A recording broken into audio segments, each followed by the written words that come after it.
우리가 어떻게 변했는지 궁금하다 그러면 지금 어른이 누군지에 대한 걸 좀 돌아봐야 될 것 같아요. 그래서 여기에 대한 부분들을 한 장의 사진으로 좀 보도록 하겠습니다. 볼까요?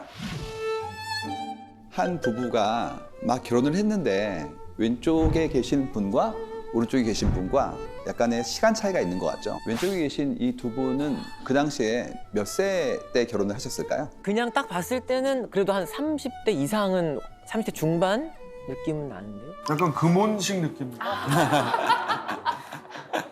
사진 속 두 분의 당시 나이가 25살 동갑이셨대요. 25. 오른쪽에 계신 분은 이제 결혼을 최근에 하신 분이라고 하는데요. 이분들은 30대 초반이시라고 합니다. 30대 중반? 더 많아. 그래서 근데 이분들께서 이렇게 성숙해 보이는 게 아니라 그 당시에 한국에 25살 정도면 이분들 같은 모습이었어요. 그 사이에 우리가 굉장히 젊은 모습을 가지게 사회가 변화한 거죠. 그래서 이제 왼쪽의 분들이 예전에 한국에 아주 일반적인 그런 분들이었고요. 평균적인 분들. 오른쪽에 있는 분들은 지금의 한국의 평균적인 분들이죠. 두 가지를 저희는 주목하는데요. 첫 번째가 결혼을 하는 나이가 하신다면 예전보다 나이가 들긴 형태로 바뀌었다. 그러니까 우리가 결혼을 결심하고 실행하는 그런 시기가 예전보다 늦춰졌다는 게 첫 번째고요. 두 번째는 그 나이 때의 분들보다 예전 기준으로 한다면 더 젊어 보인다. 이 두 가지가 가장 큰 차이인 것 같아요.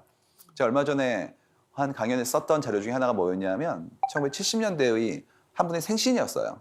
사모간대 쓰시고 그다음에 흑백 사진 속에서 앉아 계신 모습을 보여드렸었는데 그게 1970년대였으니까 지금부터 50년 전이죠. 근데 가운데 앉아 계신 남자분이 정말 나이가 들어 보이셨거든요. 근데 환갑이셨어요.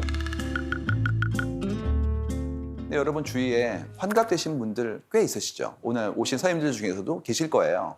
예전의 느낌에 정말 나이 든 분이라는 느낌은 들지 않습니다. 그렇죠. 첫 번째 그렇고요. 두 번째는 뭐였냐면 그 당시에 찍어준 사진을 보시면 굉장히 큰 전체의 어떤 가족의 모습이 나와요. 예전에 지역에 가가지고 환갑잔치 그러면 일단 마당에 멍석 깔고 그다음에 이렇게 차양 치고 그다음에 병풍을 갖고 나왔어요. 왜 그러냐면 식구가 수십 명이었기 때문에 그리고 일가 친척도 다 근방에 살고 계시기 때문에 환갑잔치는 엄청 오셔가지고 절하는 것만 꽤 시간이 걸렸던 기억이 납니다. 근데 지금 어떻습니까? 지금은 만약에 올해로 환갑이다 그러면 62년생이실 거 아니에요. 근데 그분들이 결혼을 하셨다면 80년대 중반일 텐데 한국이 80년대 중반에 출생률이 1.6밖에 되지 않아요. 그러면 그때 태어나셨던 분들은 한 분이나 두 분이라는 얘기고 그렇다면 지금 장소원들이 장성하셔도 그분들과 함께 사진 찍었을 때 몇 분 나올 거 아니야. 결혼을 안 하실 확률이 높고요. 하셨어도 현재 한국의 출생률은 0.8 정도밖에 되지 않으니까 많이 보면 한 4분 정도? 아이까지 합치자 5분 정도? 아니죠. 최근은 환갑은 사진을 찍지 않습니다. 안 하죠. 맞아. 그러니까 바뀐 거예요, 완전히. 환갑 잔치를 안 하잖아. 맞아, 그냥 밥이나 먹지. 우리 삶의 기준이라는 게. 근데 나도 모르게 어렸을 때 책을 읽거나 주변에 보다가 환갑이란 말 들으면 꼭 인생을 정리할 것 같고 엄청 산 것 같고 이런 느낌이 들단 말이죠. 근데 그렇지가 않습니다. 그렇기 때문에 이 변화를 우리가 마음속에 느끼는 거하고 인지하는 것 사이는 항상 차이가 있어요. 그 부분을 이제 고민을 해보는 거예요. 요즘은 이제 100세 시대라는 얘기를 하죠. 그러니까 인간의 수명이라는 게 100세까지는 갈 거다? 아니죠. 더 갈 겁니다. 지금 뭐 2000년대 초반에 태어난 친구들 같은 경우에는 120년, 140년 이런 얘기가 나오고 있지 않습니까? 지금 추계로 봤을 때 2030년 정도가 되면 한국의 평균 수명이 이제는 거의 90살은 무조건 넘어간다라는 식으로 나오는 걸 봐서는 평균이 그러하다면 개인 차에 따라서 더 오래 사신 분도 나오겠죠. 그렇다면 이제 그런 부분들의 어떤 패턴이 우리 삶의 의사결정의 어떤 기준과도 바뀌게 될 것 같다라는 부분이에요. 예를 들어서 지금 막 아이를 이제 굉장히 기쁘게 기다리고 계신데요. 주위에 아이를 낳는 분들은 대략 몇 살 정도인 분들이 현재 낳고 계신가요? 이게 진짜 신기한 게 제가 35이어서 의학적으로 봤을 때 노산 커트라인에서 한 발가락 정도가 나와 있는 나이래요.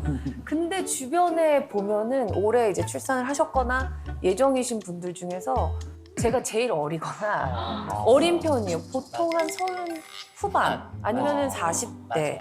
그리고 제가 나이가 제일 어린 편이에요.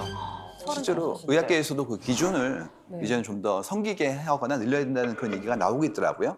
이유가 뭐냐면 예전보다 더 건강하시고 활동적이시고 하기 때문에 그런 부분들의 어떤 차이가 이제는 좀 더 우리 삶의 기준으로 이 재편되는 것이 나오는 건데요. 과거랑 비교를 해본다면 로미오와 줄리엣 같은 경우 그때 몇 살이었을까요?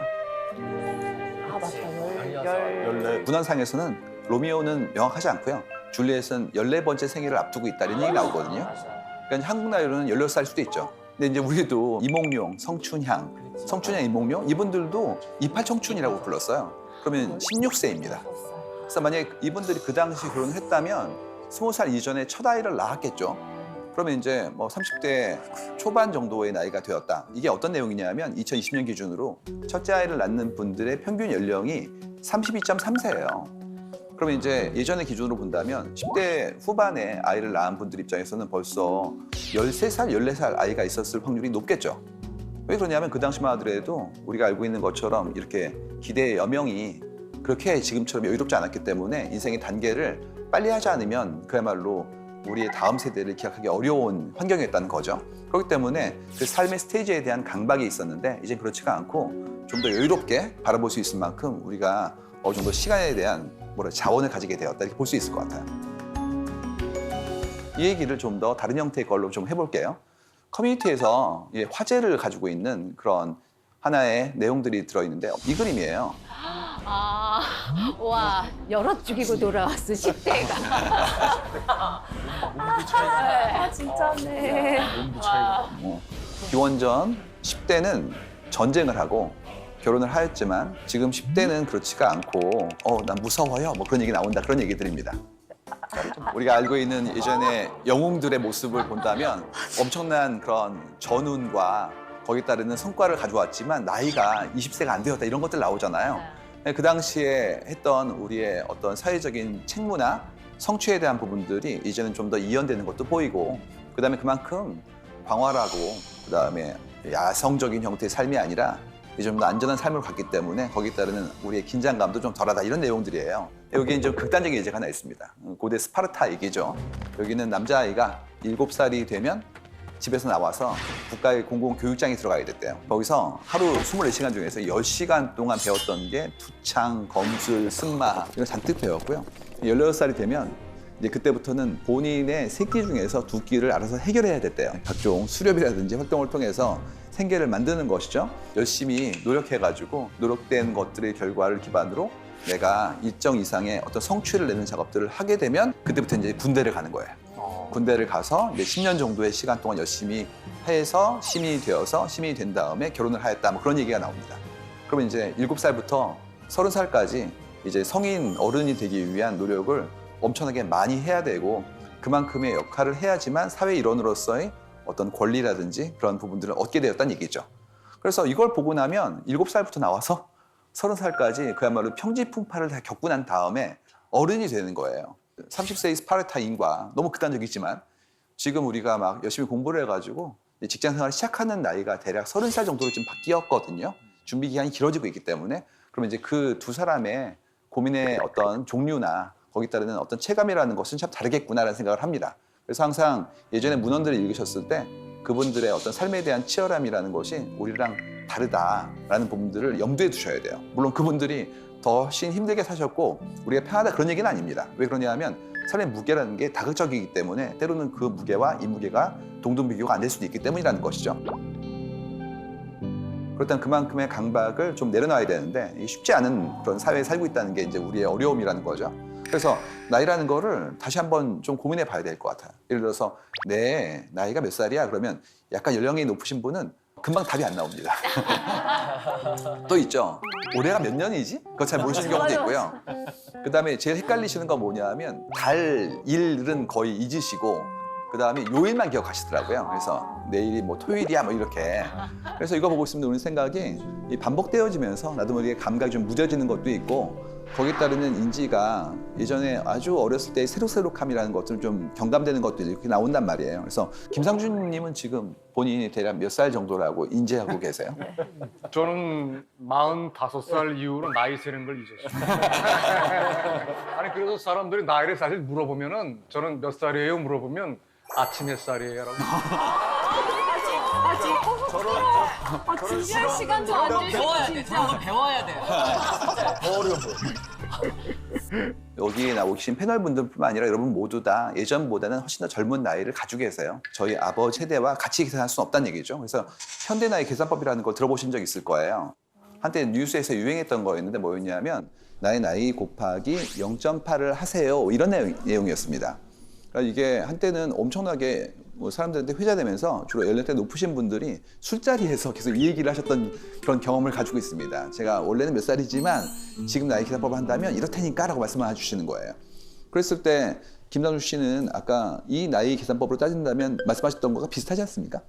비슷합니다. 다시 여쭤- 45.6이 나오더라고요. 아 그렇군요. 네. 오, 서경석 씨는 이 나이 계산법이라면 몇 살이 되시는 거죠? 전 정확히 40. 오, 어, 설수연 씨? 저는 37살. 아, 네. 저 28살.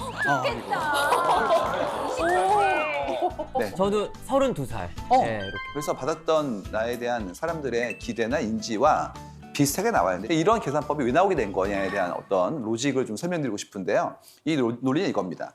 현재 총인구 중에서 85세 이상인 인구 분포가 있거든요. 이 인구 분포가 50년 전에 68세 이상의 인구 비율과 비슷하다는 거예요. 그렇기 때문에 우리 전체 인류가 이렇게 건강하게 오래 사는 그런 비율이 일정히 움직였고, 그렇기 때문에 68세는 현재 85세에다가 0.8을 곱한 거기 때문에 그걸 기반으로 현대 나이는 말이야 0.8을 곱해야 돼 라고 말씀을 주신 거예요. 우리 이걸 들으면 꽤 그럴싸해 보이기도 하고 일단 기쁘죠. 그렇지 않습니까? 뭐 만 나이로 했을 때 2살을 깎는다는 것만으로도 굉장히 흥분되었던 기억이 있는 분들이라면 충분히 그러하다고 볼 수가 있어요. 그래서 그렇게 본다면 60세는 48세, 그 다음에 70세는 56세, 그리고 80세 같은 경우에는 88이 64니까 64세가 되는 겁니다. 이 방송을 보시는 분들은 일단 너무 기뻐지시는 거죠. 그것만으로도. 실제로 그러할 정도로 우리의 건강 수명이 더 길어지고 있고 그만큼 활동성도 커지고 있으니까 말씀드릴 수 있을 것 같아요. 근데 이게 0.8은 뭐 매직 넘버로 곱하는 것이 옳다 이런 얘기는 아니에요. 왜 그러냐면 이 부분들이 지금보다 더 수명이 길어질 분들한테는 더 작아질 수도 있습니다. 예를 들어서 우리 다음 세대가 뭐 140살 이상의 세월을 살 수 있다면 그분들 같은 경우에는 그렇지 않고 뭐 0.6이 될 수도 있는 것이고요. 뿐만 아니라 살고 있는 지역의 보건복지, 문화와 관습 이런 모든 것들이 내 생애 주기에 있어서의 나의 노쇠함이라든지 거기에 따른 활발함에 대한 부분들을 저해하거나 증진할 수도 있으니까 이 부분도 역시 달라질 수 있고요. 그리고 또 한 가지는 우리가 사는 사람들의 지금의 삶의 패턴 중에서 본인의 노력도 있거든요. 이런 것들이 연결되기 때문에 일률적으로 경감된다고 볼 수는 없어요. 확실한 건 뭐냐면 현대 사람들은 자신의 삶을 더 길게 보고 있다는 거예요. 그럼 어떤 일이 생기냐면 조급함이 좀 덜어집니다. 그러니까 제 예전은 이거였단 말이죠. 빨리 뭘 해 이거지 않습니까? 그래서 그 나이 단계별로 꼭 해야 될 어떤 태스크 같은 게 있었어요. 그러다 보니까 그만큼의 시기를 놓치면 그야말로 극복할 수 없을 만큼의 격차를 내 안에 남기는 것 같고 그 조급함이라는 것이 계속해서 내 삶을 이렇게 몰아가는 어떤 압박이 있었는데 이젠 그렇지가 않고 좀 쉬었다가 천천히 해도 돼 이런 부분들의 여유를 이제 우리한테 준 것이 아닌가라고 선물로 볼 수 있다는 얘기죠. 그래서 이런 부분들의 변화가 여러 사회의 곳곳에 조금씩 더 두드러지게 나타나고 있어요. 내가 내 스스로를 어떤 스테이지로 바라보고 있냐는 거예요. 그때 제가 말씀드렸던 건 이거였어요. 중년이라는 어떤 나이를 어떻게 인지하느냐. 7년 전 얘기였습니다. 그래서 그때는 뭐였냐면 중년은 몇 살일까요? 여쭤보면 이렇게 나왔었어요. 뭐 30대 분들은 40대, 40대는 50대라고 그랬고요. 50대는 60대라고 그랬어요. 무슨 적어도 난 아닌 거예요. 사람이 자기한테는 굉장히 너그럽고요. 상대에게는 박하거든요. 그렇기 때문에 나는 아니고 이렇게 말씀하시는 걸 봤었는데 그 사이 어떤 일이 벌어졌냐면 송가인 씨 팬클럽이었어요. 이런 게 나왔습니다. 팬카페 글 하나였는데 제목이 이거예요. 50대 후반 이상 되시는 청년분께 호소합니다. 이거였습니다. 그래가지고 청년분들 다 모이세요. 대상은 누구냐면 50대 후반 이렇게 적시하신 거예요. 내용 읽어보면 이런 겁니다. 우리가 가진 거는 시간과 돈밖에 뭐가 있습니까? 그러니까 빨리 이렇게 걸기해가지고 다 같이 모여서 다 같이 멜땡 가입해서 빨리 우리 송가인 씨 음악 열심히 들어서 스트리밍 횟수 늘리자고 이 얘기가 올라온 거예요. 그래가지고 그때 알았던 건 두 가지였죠. 첫 번째가 뭐였냐면 50대 후반은 청년이구나 이걸 알게 되었고요. 두 번째는 뭐였냐면 이분들이 이제 새로운 미디어라고 불리웠던 스트리밍 서비스 그다음에 팬덤 문화 이쪽에 빠르게 들어오고 계시구나 이걸 알게 된 거예요. 예전 같았으면 그분들 같은 경우에 자기 자손분들이 무슨 팬클럽 활동한다고 그러면 이렇게 혼냈던 이분들입니다. 대신 그렇지 않고 본인이 막 분홍색 옷 입으시고 지방 공연 가시고 가서 막 몇 시간씩 댄스 하시고 굿즈 만들어서 막 서로 나누고 막 이러고 계세요. 더 무서운 건 자금력이 있으시기 때문에 밥차를 부르고 있습니다. 이게 불과 7년 만에 일어난 일이에요. 그래서 알게 된 게 뭐였냐면 우리가 예전보다 더 젊게 살고 있구나. 그다음에 문화의 어떤 수용이라는 것들이 예전처럼 세대별로 다르지 않구나. 이런 것들을 알게 된 거고요. 또는 그런 걸 기반으로 우리가 해야 되는 건 뭐냐면 그분들이 예전처럼 그 스테이지에 이런 일을 하세요. 뭐 예전 같았으면 이런 거였죠. 나이가 드신 분들끼리 계신 곳에 가서 그분들끼리 함께 지내세요. 이게 아니라 여러 다양한 형태의 사람들과 함께 활동적으로 즐기시는 것들이 가능하다는 부분들이 보여지게 되는 거예요. 제가 얼마 전에 본 유튜브 동영상 다은 댓글이 뭐였냐면 이거였어요. 60대 청년인 나의 입장에서 바라본다면 이거였습니다. 본인을 정말 그렇게 믿고 계신 거예요. 그렇기 때문에 우리가 알고 있는 기존의 유년기, 소년기, 청년기라는 부분들에 대한 정의가 다 달라질 것 같다. 넓어질 것뿐만 아니라 그만큼의 스테이지를 계속 부과하고 있다는 자신감으로 갈 수 있도록 어떻게 도울 것인가에 대한 것들도 좀 고민을 해봐야 되지 않을까 생각을 합니다.